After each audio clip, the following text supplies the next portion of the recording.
সে ছিল শক্তিশালী, মহিমান্বিত এবং জঙ্গলের সকল প্রাণী তাকে ভয় পেত। কিন্তু তার প্রচণ্ড খ্যাতি সত্ত্বেও সিংহ তার প্রজাদের প্রতি সদয় এবং ন্যায্য ছিল।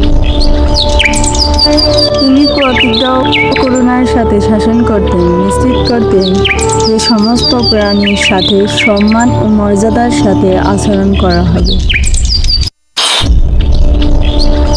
সিংহের গর্জন জঙ্গলের মধ্য দিয়ে প্রতিধ্বনিত হতে শোনা যাচ্ছিল।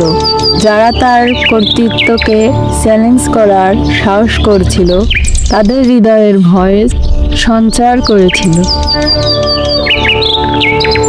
কিন্তু তার গর্জন ছিল সুরক্ষা আয়ারও প্রতীক। সকলের কাছে এটি মনে করিয়ে দিচ্ছিল যে তিনি তাদের উপর নজর রাখছেন এবং যে কোনো ক্ষতি থেকে তাদেরকে রক্ষা করবেন।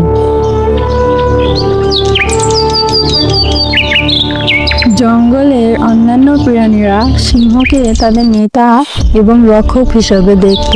তারা জানত যে যতক্ষণ সে আশেপাশে থাকবে তাদেরকে কোনো পশু ক্ষতি করতে পারবে না।